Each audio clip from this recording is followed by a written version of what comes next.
मैं आपको भरोसा दिलाता हूं, मां पर जो लाठी चली है ये व्यर्थ नहीं जाएगा। पप्पू यादव की मां इतनी सस्ती नहीं है कि लाठी चला दे। माफियाओं ने वो पैसा दिला करके थाना में जमीन कब्जाने की कोशिश की, जबकि उसको जहां उनको सामान रखना चाहिए उसने जबरदस्ती इसकी जमीन पे सामान रखा। तो ये पप्पू यादव के रहते इस जन्म में नहीं संभव है। हम जिंदा जब तक हैं, आम आदमी के अधिकार और उसकी आज़ादी को छीनने का राइट किसी भी सरकार, किसी भी प्रधानमंत्री, मुख्यमंत्री और किसी भी पदाधिकारी को हमने आज तक नहीं दिया है। हम लड़े हैं। आज जरूरत है पूरे देश के विपक्ष को एक होने की। लोकतंत्र और संविधान बचाना है। मेरी पार्टी जन अधिकार पार्टी है, वो कभी कहीं मर्ज नहीं करेगी। विपक्ष नाम की कोई चीज नहीं रही। जब एनडीए की सरकार थी तब भी पप्पू यादव विपक्ष थे। जाप सुप्रीमो पप्पू यादव अभी समेली के चांदपुर में पहुंचे हुए। यहाँ पिछले दिनों एक घटना घटी थी, उसमें सर यहाँ जो सर ये जो घटना घटी है इसको किस तरह से देखते हैं? लगातार प्रशासन, मैंने पहले भी कहा, लगातार बिहार की जो हालात है और बिहार की जो परिस्थितियां हैं, आप उसमें ऐसा समझ लीजिए कि आम जनता सुरक्षित नहीं है। यह देश और ये राज या तो अपराधियों का है, माफियाओं का है, दलालों का है, नेताओं का है और पदाधिकारियों का है। यहाँ मिडिल क्लास और गरीबों के लिए न्याय कोई नहीं है। यहाँ उसको पैसा देके ही जिंदगी जीना पड़ेगा। आम आदमी बिल्कुल जानवर से बदतर जिंदगी जीता है। जब जिस समाज में जहाँ पर जनप्रतिनिधि, एमएलए, एमपी कंप्लीट रूप से कोलैप्स कर जाए, मौत की तरह जीने लगे, समाज की गहरी चिंता उसको नहीं हो, क्योंकि हिंदू मुसलमान करेंगे, वोट ले लेंगे। सर लगातार लॉ एंड ऑर्डर पे भी सवाल उठ रहा है कि हिंसा हो रही है। मैंने वही बात तो कहा, जब भी कोई हिंसा होती है, चाहे मुखिया जी की हत्या हो, किसी की हत्या हो, कहीं मर्डर हो, तो उस हिंसा के खिलाफ तो मैं आता ही हूँ ना। और ये सवाल मैं बराबर उठाता हूँ। मैं आज ही आईजी से बात करेंगे, एसपी साहब से भी बात करेंगे और मुख्यमंत्री जी को आज ही रात पत्र लिखेंगे इस दरोगा के पूरे कारनामे के खिलाफ। मैं आपको भरोसा दिलाता हूं, मां पर जो लाठी चली है ये व्यर्थ नहीं जाएगा। पप्पू यादव की मां इतनी सस्ती नहीं है कि लाठी चला दे कोई। मेरे लिए इस बिहार की हर मां मेरी मां है। मेरे लिए हर गरीब और आम आदमी का परिवार मेरे लिए पिता की तरह है।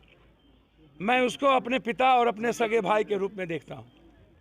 मैं आपको भरोसा दे के जाता हूँ, बात सही है। मैंने पहले भी कहा कि रोपिएगा बबूल, खाइएगा खजूर। गोबर पर कितना भी घी डाल लीजिए, महक गोबरे की आएगी।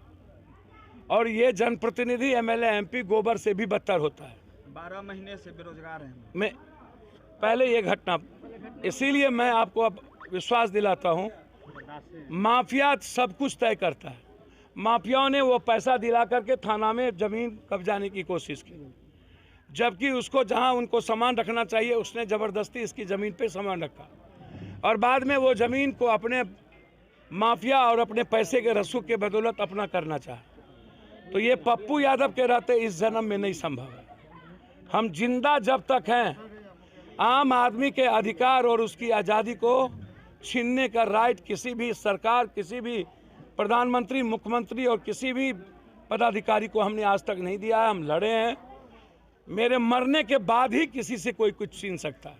आप भरोसा रखिए, ये लड़ाई मेरी है और इसको हम न्याय तक पहुंचाएंगे। सर आप लगातार सरकार पे सवाल उठा रहे हैं कि किस तरह से दलाल, माफिया। सर सरकार हमारी है और सरकार से हम हमेशा इस बात को आईना दिखाते हैं कि जनता आपसे क्या उम्मीद की थी और जनता की आप एक उम्मीद और सपने हैं, आप उसके विश्वास को मत तोड़िए। सही है, बिना अपराधी, माफिया, दलाल के किसी भी इंसान का, किसी भी समाज के लोगों का काम नहीं होता। सर आप तो जो नहीं होता है तो नहीं होता है। लंबे समय बाद राबड़ी आवास भी पहुंचे थे, तो सर देखिए, वो पर्व और त्यौहार को राजनीति से हमेशा मत जोड़ा के। आज जरूरत है पूरे देश के विपक्ष को एक होने की। लोकतंत्र और संविधान बचाना है और यदि अमन कायम करना है, नफरत, डर और भय के वातावरण को निकालना है, तो हर विपक्ष, हर जगह बड़े नेताओं को, वो लोग राजा हैं, मैं रंक हूँ, राजा तय करता है, रंग की कोई औकात होती नहीं है। सर एक सवाल बनता है यहाँ पर सर कि बहुत लंबे समय के बाद जो है आप इफ्तार पार्टी में गए, लोगों का ये सवाल है कहीं आप तो उसमें शामिल तो नहीं हो सर रहे? मुझे तो समझ में नहीं आता आपको क्या मन में होता है। मेरी पार्टी जन अधिकार पार्टी है, वो कभी कहीं मर्ज नहीं करेगी। मैं बार बार एक आवाज़ रहा हूँ, 17 साल से नहीं, लगातार विपक्ष की आवाज़ बिहार में रहा हूँ। विपक्ष नाम की कोई चीज़ नहीं रही। जब एनडीए की सरकार थी तब भी पप्पू यादव विपक्ष थे, जब आज थे तब भी पप्पू यादव ये सवाल पर खड़ा है। कल था जब हम सरकार में थे तब भी पप्पू यादव विपक्ष की आवाज़ थी। आम आदमी की आवाज़ है पप्पू यादव, और इसको सरकार को सही दृष्टि से देखना चाहिए। मैं सरकार का दुश्मन नहीं हूँ और मैं किसी के व्यक्तिगत जीवन से कोई मतलब मुझे नहीं है, लेकिन जो जिम्मेदारी सरकार और नेताओं को मिली है और वो अपने कर्तव्य और दायित्व से वो भटकते हैं, तो पप्पू यादव आईना तो दिखाएगा।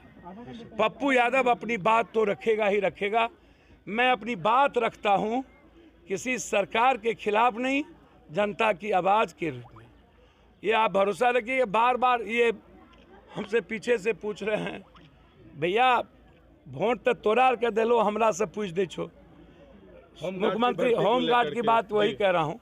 मेरी गहरी चिंता है, बिहार में रोजगार नाम की चीज़ नहीं है। एक तो रोजगार रहे हुए लोगों का रोजगार छीना जा रहा है। 11 महीना हो गया भैया, रोजगार रहे हुए लोगों को रोजगार छीना जा रहा है। जैसे इंजीनियरिंग कॉलेज, पॉलिटेक्निक कॉलेज जो लगातार एडॉप पर बहाली हुआ है, उसके रोजगार छीने जा रहे हैं। और जहाँ तक होमगार्ड का सवाल है, 11-12 महीने से, 2 सालों से कोई 11 महीने से ये सड़कों पर भटक रहा है। ये जिम्मेदारी बनती है सरकार की कि इसको हल करना चाहिए। मैं होमगार्ड के सारे मुद्दों को लेकर के मुख्यमंत्री जी को लेटर भी लिखूंगा और होम सेक्रेटरी, चीफ सेक्रेटरी से बात भी करूंगा। अभी एसपी से और डीएम दोनों से बात करूंगा।